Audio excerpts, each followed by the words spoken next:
They say the devil works hard, but this week, the meme war, Demi Moore, and Madonna are out here working overtime.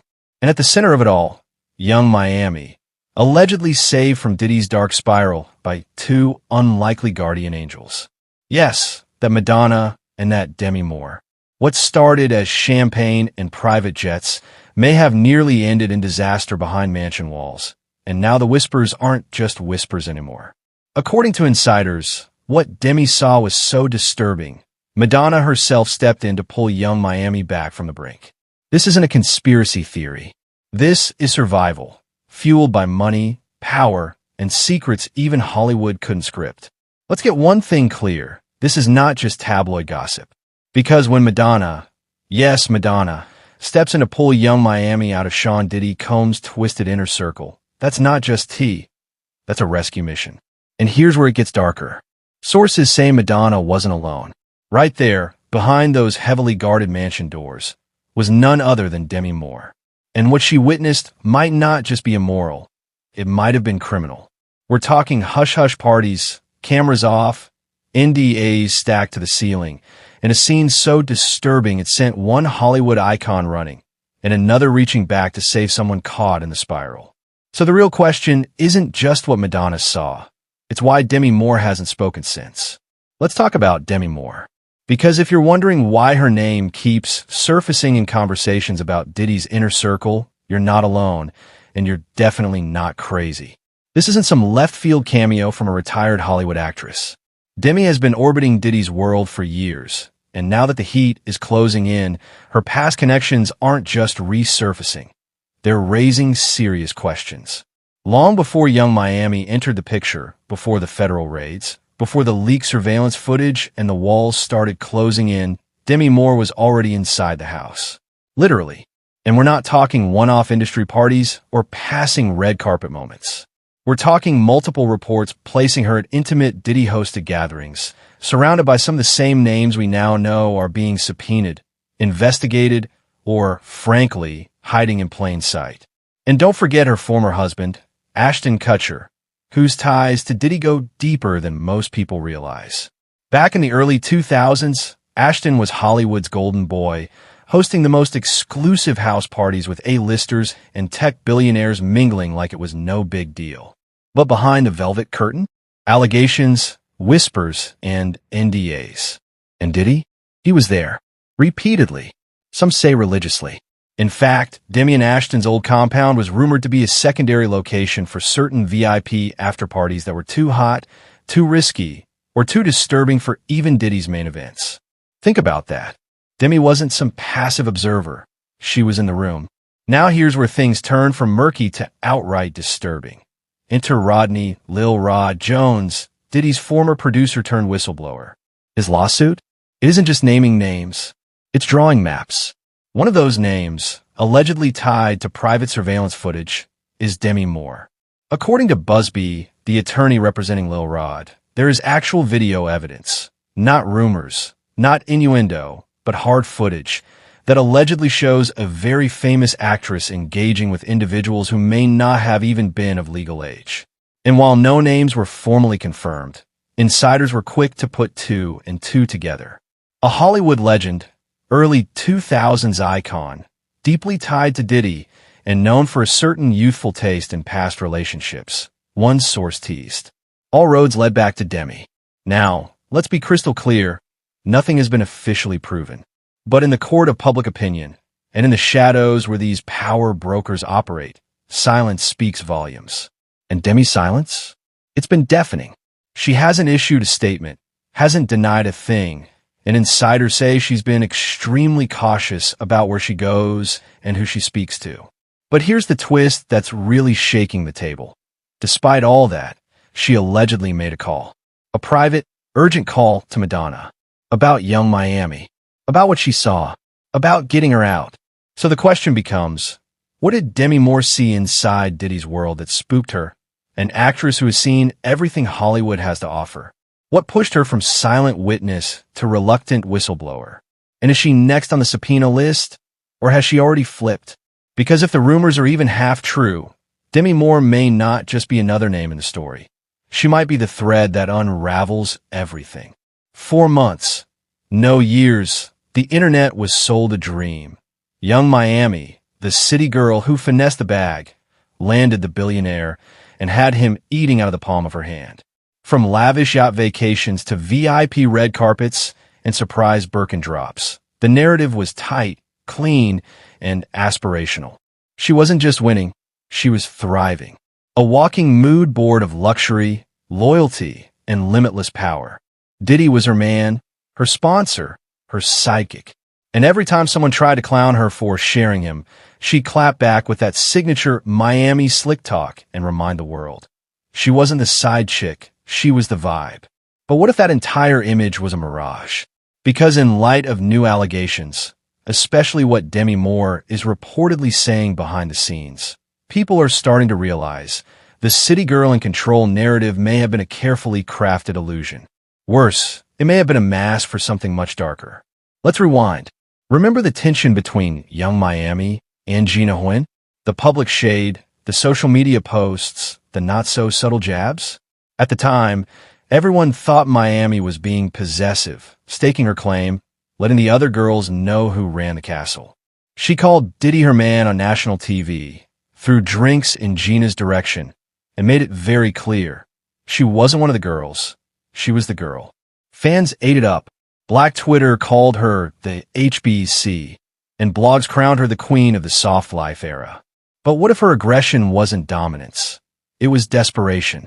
What if those fights weren't about jealousy, but survival? Because here's what's now emerging from the cracks, according to sources close to Demi Moore. And yes, that same Demi who reportedly witnessed private footage and made calls out of deep concern. Young Miami was never really in control. She was trapped in a system of manipulation, power imbalance, and possibly coercion. Allegedly, she wasn't Diddy's equal. She was just another player in a game where he made the rules. And those Birkins? That private jet lifestyle? They may have come at a price no Instagram caption could ever capture. Insiders claim Demi had a front row seat to this twisted dynamic. She saw Young Miami's body language when the cameras weren't rolling. She saw how her tone would change when Diddy entered the room. And most damning of all, she allegedly saw, either firsthand or via that infamous footage, things that made her realize Miami wasn't partying, she was performing. For survival, for favor, maybe even for protection. Now, that doesn't mean Young Miami is innocent of everything. People still remember how she laughed at Gina, how she taunted others from her throne. But it does force a reframe. Because if she was being love-bombed, isolated, and managed behind closed doors, then her behavior wasn't confidence. It was conditioning. And here's where things get especially chilling. Sources say Demi was so disturbed by what she saw, she tried to intervene. Not publicly, not with a press release, but quietly. Allegedly, she urged someone in Diddy's orbit, possibly Madonna, depending on who you believe, to help get Miami out. Not just out of the relationship, but out of whatever system she was caught in. So now, the question we have to ask ourselves is this. Was Young Miami ever truly a city girl winning? Or was she just another young woman handed the illusion of power in exchange for silence and obedience? Because in Diddy's house of mirrors, nothing was what it seemed, and no one, not even the main girl, was truly safe. And just when you thought the story couldn't twist any harder, enter Madonna. Yes, that Madonna, the pop icon, the provocateur, the woman who once called controversy her playground, and who had more than her fair share of entanglements with Diddy over the years. Their history isn't tabloid gossip, it's documented. Red carpet appearances, studio sessions, that brief flirtation with a joint tour. They were allies, collaborators, maybe more. But at some point, Madonna distanced herself. Quietly, but deliberately. Insiders say she cut ties, swore him off, didn't want his name near hers unless it was absolutely necessary. So imagine the shock behind the scenes when she came back into the picture. Because according to multiple sources, some of whom are dangerously close to the epicenter, Madonna didn't just drift back into Diddy's orbit. She returned with purpose. And not to party, not to collab, but to intervene. Allegedly, Madonna saw something. Whether it was whispered to her by Demi Moore, delivered via that now infamous private footage, or experienced firsthand that made her feel morally obligated to act. This is a woman who has seen everything, who's been in the industry since the 80s, who has seen the monsters, made deals with some of them, and walked away from others. So for her to say, "I can't stay silent," that's a red flag waving in fluorescent neon. It say take a shower if you like golden showers. I do. Golden showers, meaning when the guy pees on you, pee on you everywhere. You like it? I just like it. You do? Mhm. Pissy. You giving me pissy pussy, stage pussy, bitch.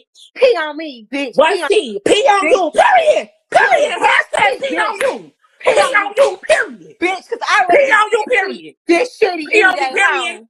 I already Pee on you, period. What she? Any day hoe. I would be pissy this shit Pissy. any day hoe. Pissy. Like I motherfucking Pissy said. hoe, you rank. Your shorts get You the rank, ground. bitch. When Your you walk on shorts stage get and pop destroyed up the fist ground, up with that hoe. pissy pussy. The question is, why now? What did she see or hear that shattered her carefully curated detachment? Because let's be real, Madonna is not known for playing the savior. She doesn't usually pop up in other people's mess. But allegedly, she saw a situation so dire, so twisted, that even she couldn't ignore it. That says everything. Think about the level of depravity it takes to shake a woman who built her empire off sex, scandal, and skirting the edge of decency. That's the level we're talking about. Sources say she reached out quietly at first. A phone call here, a conversation there, possibly even a warning to Diddy himself. Pull back, clean house before it's too late. But when those efforts failed or were ignored, Madonna, like Demi, started speaking louder behind the scenes. Not to the press, but to people who mattered.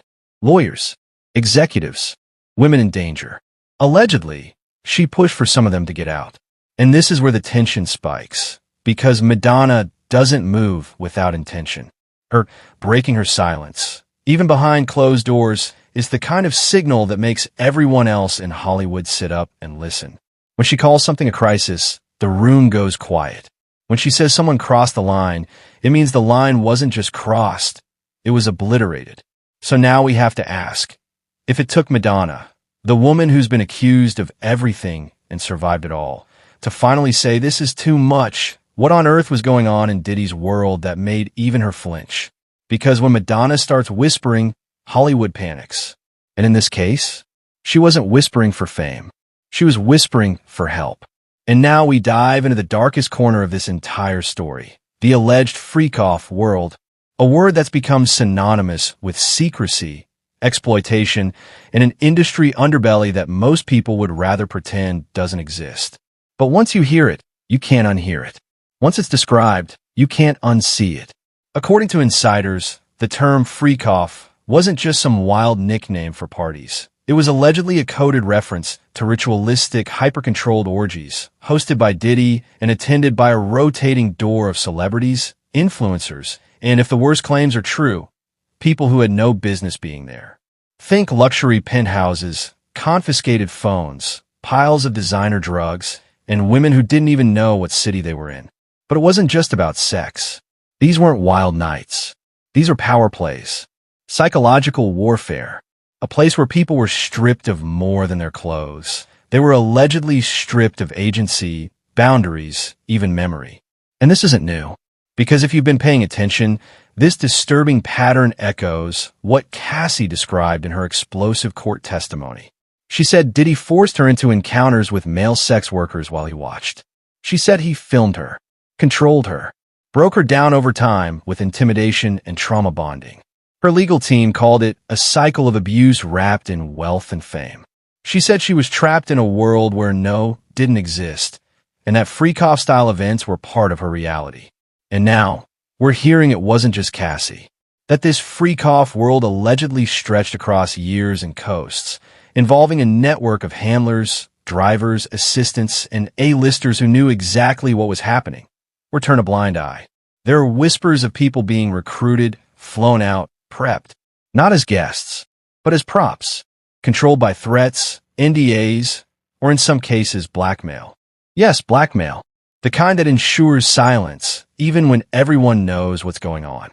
What's most chilling? Survivors and whistleblowers have described the atmosphere as cult-like. You didn't just attend a freak-off, you were initiated.